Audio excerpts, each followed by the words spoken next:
The reason we are so glorious, said the autumn leaves which had just turned into lovely colors, is because we want to make a beautiful going-away bow of farewell. Once a little boy had heard of the dawn fairies, said Daddy, and was so eager to see them that he got up long before daybreak, in fact, before the fairies themselves were up, for they sleep when it is really dark. This little boy hid in the trunk of a tree. After what seemed a long time to him, the lovely gray dawn fairies came out from their sleeping places, and he heard them laugh their low bell-like laughs. Suddenly one of them realized that someone was around and caught sight of the little boy. "Oh dear," shrieked the fairy, "there's a huge person near us." At which all the fairies scattered. From that day the fairy queen has been careful that no one else should see the dawn fairies, and so they all dress in invisible costumes. One night, said Daddy, a little boy named Julius had a dream in which he joined a circus, and so successful was he as a bareback rider that when he awoke he said, "When I grow up I shall join a circus. I'll be a great rider," for his dream had seemed very real. Gyp, the monkey, said Daddy, was ill. He had hurt his right foot and it had been bandaged by the doctor. Gyp had been very good while this was done and had taken his medicine like a little man, or rather, I should say, like a little monkey. But how the bandage did annoy him. He had to stay quite still and not move his leg at all. That was so hard. He tried to keep still and yet he longed to play, for the nice liniment which had been put on the bandage quickly made the horrid foot feel so much better. Yes, he was quite sure that if he hadn't the bandage on he would be better. And so he tugged at the bandage and got it off. Then how the foot did hurt. No longer was it protected by the soft rags and the soothing liniment. Phew, how it did hurt. And Gyp did not know what to make of it. He felt very sad to think that his foot was really no better, and there, he had thought it was just about well. He cried a little, for even though he was a very brave monkey the pain was so hard to bear. Now, his master came along and saw what had happened. "You have taken off your bandage," he said. The monkey did not say anything, but he curled up by his master and tried with his eyes to say, "The foot aches. The pain is very bad, master." "I understand," said the master. "But we must have a fresh bandage." The master sent for the doctor again, and once more a bandage was put on Gyp's foot, and once more the foot began to feel much better. After a little while Gyp said to himself, "I am sure it must be really well this time. It feels better than ever. In fact, there is no horrid pain there now." So he yanked off the bandage and once more the pain set in. This time he howled, and quickly his master came to him. "Oh, Gyp," he said, "you've worked off that bandage again." "Oh, Gyp, why did you do such a thing?" And Gyp looked very sad, for he felt he had been naughty from the tone of his master's voice, and yet he hadn't meant to be. He just had thought his foot was all well, and the bandage did get in his way and made him stay so still, so awfully still for a monkey to stay. "We'll have to have another bandage," said his master. Pretty soon the doctor came again. "What?" he exclaimed, "you don't mean to tell me that the monkey has taken off his bandage again? What a bad monkey." Illustration. After a long time the lovely dawn fairies came out from their sleeping places. Page 229 Gyp hung his head in shame, but his master understood. "Gyp didn't mean to be naughty," he said. "We must be patient with him, for he wants to get well." And Gyp, who was watching the other monkey, his chief friend and companion, playing and jumping and swinging, would have told the master and doctor if he had known how, that he certainly did not want to be ill. "Once more, doctor, just once more," said the master. "This time the bandage won't come off." "How do you know it won't?" asked the doctor. "In fact, I don't see why you don't say that you know it is bound to come off. You bandage it nicely, doctor," said the master, "and in a moment I will come back." The doctor bandaged the foot and the monkey was very patient. The doctor was really kind and talked in gentle tones to Gyp while he was caring for the foot. That kept Gyp from being frightened. How fine the bandage and soothing liniment did feel. He knew he would be all well soon. Just then the master came back carrying a little round collar. It was rather wide and yet it was not at all heavy and rough. He put it around Gyp's neck, just holding in Gyp's arms enough so that he could not reach his bandage. The wide collar got in his way. But Gyp understood, and when the foot was all well, off came the collar which had helped so much. "Mr. Fox was spending his time near a fine barnyard," said Daddy. But one day when Mr. Fox was hovering nearby, the farmer spied him. Bang, bang, bang, went the farmer's gun. "Oh me, oh my," said Mr. Fox. "This is no place for me to hunt. There is a horrid man with a gun around here. How very inconsiderate of him when I want to do my marketing and when I like his chickens so much.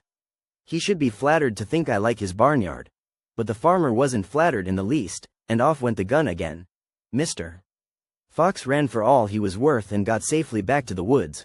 When he reached his home, Mrs. Fox said, "Well, and what luck today, my dear?" "None at all," said Mr. Fox. "That marketing place is no good." "Why not?" asked Mrs. Fox as she raised her head. "Because, my dear," said Mr. Fox, "there is a man around with a gun." "Oh dear," shivered Mrs. Fox. "Did you hear the gun?" "Indeed, I just escaped being killed." "Oh, my love," said Mrs. Fox. "Well, we still have some chicken left, and tomorrow you'll just have to find a new market, that's all."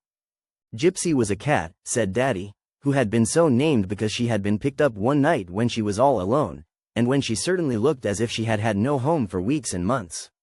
She certainly looked as if she had led a gypsy's life, wandering and homeless, and she seemed happy indeed to be taken by little Marion to her nice warm house. Marion got home just before dinner time. Ah, she thought to herself, Gypsy will have a nice dinner, not just a meal she has had to pick up as best she could. It will be a real meal, and she will have her milk in a fine saucer. "I have brought a cat home," said Marion to her mother. "I have named her Gypsy as she is a poor little waif cat, quite homeless and friendless." Right away Gypsy was given a nice warm bowl of milk. And then Marion's family sat down for their dinner. Gypsy sat upon a bookcase. "Maybe she thinks she looks wise," said Marion, and Gypsy blinked her eyes and purred as if to say, "I am a wise cat. I know I have a good home, and I have the sense to look happy." While Marion and her family were eating, Gypsy would look at them from time to time, but every time any of them turned to look at her, she would put her head to one side and look off into space. She seemed to be saying, "Maybe I have been a waif, but I'm very proud. And I will not appear to be a beggar." So from that day on, Gypsy always had some milk before Marion began her dinner. She never begged for food, for she was a gypsy cat with a great deal of pride. Lucy, said Daddy, had her home in a big city apartment house. Down in the main hallway, on a stand there, was an elephant. Not a real elephant, for of course a real elephant could hardly find room on a hallway stand, to say the least. This one was made out of stone and he was exactly the same color as a real, live elephant. Now often Lucy would come in from dancing class, or from play, or from school, and she would wonder what it would be like to be a stone elephant, and she used to feel very sorry for the elephant, always standing in the hall. "I know," she would say, "that the elephant isn't a real, live one, but just the same, it does seem funny to be always in the same place, day after day." And then one evening when Lucy was asleep, the Dream King sent the elephant to call on her. "I know," the elephant began, without even waiting for Lucy to make a curtsy as she might have done if he had only given her time, "that you have often wondered about me." "I have," said Lucy, "it is true. But," said the elephant, "you mustn't, for I am very happy. The reason I am happy is because I haven't the brains or the feelings to be unhappy because I am always in one place. If I were a real elephant I would want to go out in the sunshine, I would want to eat, I would even want to play baseball, perhaps I would march in parades, but I'm not a real elephant, I'm only a make-believe one, and I haven't any feeling at all. No, not a scrap of feeling. And I haven't any brains. I couldn't even smile at you if you were awake. It's the old Dream King who is helping me to smile now." And Lucy noticed that the elephant was smiling, such a funny, droll, stone elephant smile. "No, Lucy," the elephant continued, "you need never feel sorry for me because I am always in one place. I am like a table or a chair or a bed, except I am made in the shape of an animal. It is nice to be a stone elephant if one has always been one," it said, "and I suppose it is nice to be a little girl if one has always been one," and it waved its trunk and was gone. "Cloudy Wings thought he would like to see the world," said Daddy. "He had always had a good deal of freedom, but he thought he would like more. So this little canary flew out of a window. He wandered about and flew from bush to bush. Soon it began to rain. Cloudy Wings stood under the tree, but the rain dripped down over his little body and his bright yellow feathers were all wet.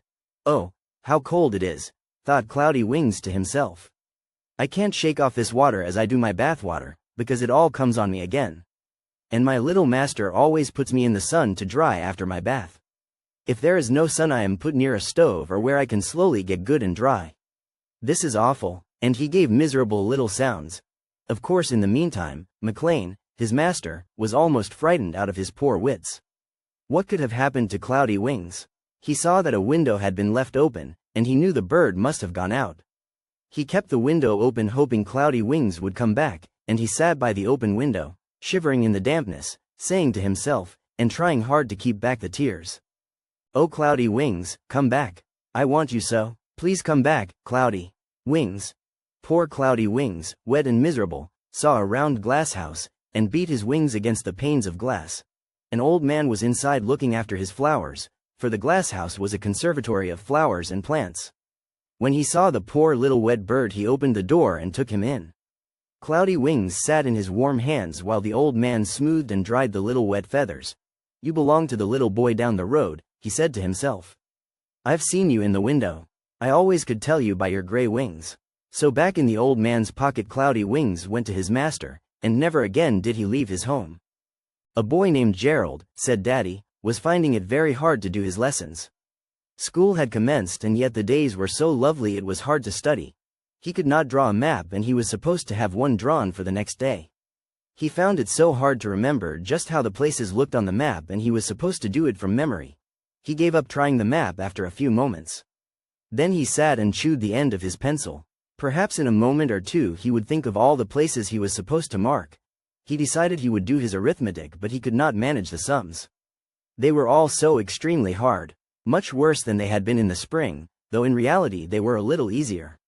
The teacher had known the children had had a long summer and it would take them a little time to get back into their work. He tried to do the sums but couldn't. What a pity the book had no answers in the back, and he began to chew the end of his pencil again while he tried to think. Before long he felt he could not do his lessons for he was too tired and they were entirely too hard. He was dreadfully afraid he would be put back with the boys a year younger than he was, and yet he couldn't do such difficult lessons. How ashamed he would be to be put back. Oh dear, what could he do? He must simply tell the teacher the lessons were too hard. But then he felt sure she would tell him to go back into a class where they were easier. He put his head down on his arms. The soft autumn breeze was blowing. It had been a warm day and 2 bumblebees were buzzing and talking very near him. They were having some sort of a talk about the sweetness of the honey in the honeysuckle vine. Just then he saw his pencil. The end of it was wrapped up in cotton wool and gauze. "Gracious, pencil, what is the matter?" asked Gerald. "I shouldn't think you would ask me what is the matter," said the pencil as it squeaked in a sad little voice. "Why not?" asked Gerald. But the moment he had asked the question he knew the answer. The pencil answered him just the same. "You know I am to do your work. I will work, but I must be guided and directed.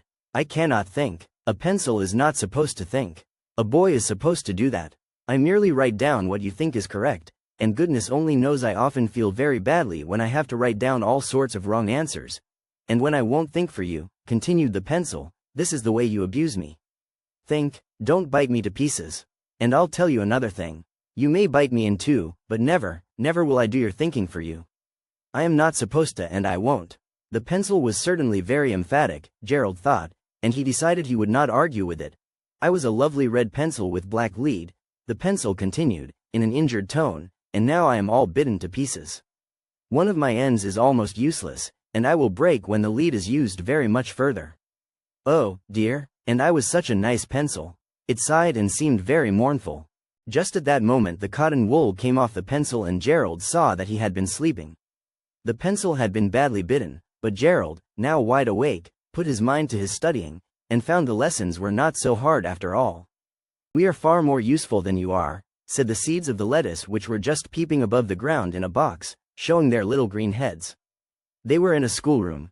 "I can't help that," said the geranium plant. "I was never meant to be useful. I try to be bright and cheerful. I wish I could be useful, but everyone can't be just the same as everyone else. Neither can plants all be the same. Vegetables can't be plants and plants can't be vegetables. But we all have our own reasons for being here." "I don't see," said one of the onions. They were very small but were also coming up in a box of their own. And after the onion had said that, it kept quite still just as if it had completely finished talking. "You commenced to say something," said the lettuce. "Why not finish?" "Sometimes I get too discouraged to finish," said the onion. "We all feel that way at times." "And why?" asked the lettuce. "For you it is different, little lettuce leaves," said the onion. "You are a salad when you grow up. You are considered a luxury and a treat. Don't people enjoy eating you?" asked the lettuce. Yes, said the onion, they often enjoy eating us. But they won't give us any praise for it. They eat us when they're off by themselves as if they were a little ashamed of eating us. I have often heard folks say, continued the onion, oh, I am ashamed to admit it, but I do like fried onions. Then another will say, just imagine, little Freddy likes to eat raw onions when they are small. Oh, things like that cut us so, said the onion. We like to be eaten. All vegetables do, but we would like to be appreciated. If you weren't appreciated and liked, said the lettuce politely, you wouldn't be planted and grown. They use you all the time, to season food and to make things have a nice taste. Ah, said the onion, which was doing all the talking for the family, that is true. But listen to what they always say. They explain that they like to put a little onion in the soup, not so the soup will taste of onion, oh, mercy, no, but just to give it a little flavor. That is what we do. We flavor many a dish, but we don't get the credit. Life is full of trials, ended the onion.